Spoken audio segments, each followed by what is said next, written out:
રાજાએ વ્યસનો છોડાવવા જોઈએ. આ વ્યસનો બહુ મતલબ ખરાબ છે. સાંભળો, કામથી અને ક્રોધથી 18 પ્રકારના વ્યસન થાય છે.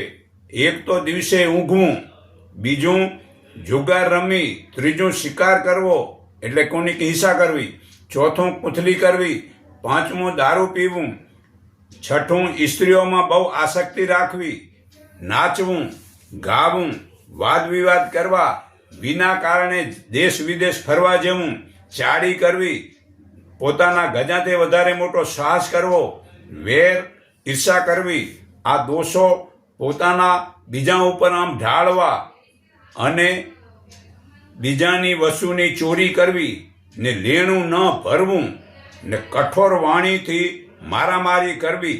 આ વ્યસનોનું મૂળ કારણ લોભ છે. એ લોભ એ પાપનું મૂળ છે.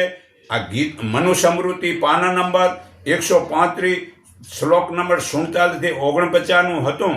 છતાં હજી તમને પુરાવા માટે હું ગીતા અધ્યાય 14 શ્લોકથી આગળનું તમને સમજાવું છું કે હે અર્જુન, અપ્રકાશ અને અપ્રવૃત્તિ, આળસ તેમજ મોહ આ પ્રવૃત્તિઓ તમો ગુણો વધ્યો હોય ત્યારે ઉપજે છે.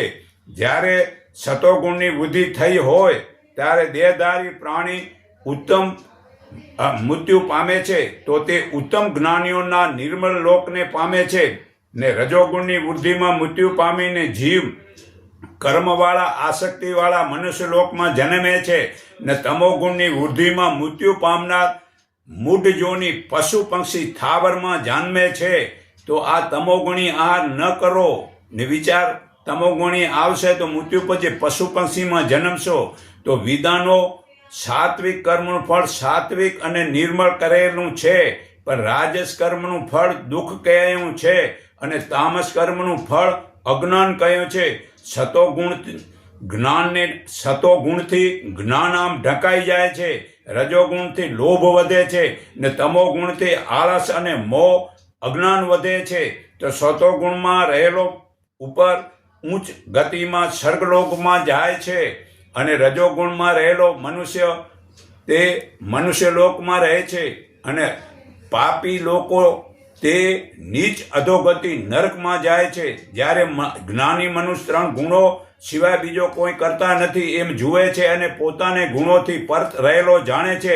તે મનુષ્ય આ શરીરમાં ઉત્પાદન કરનારા આ 3 ગુણો તરી જઈને જન્મ મૃત્યુ વૃદ્ધાવસ્થાના દુઃખોથી મુક્ત થઈ અમૃતનો આમ ભંડાર ભર્યો છે. તે મતલબ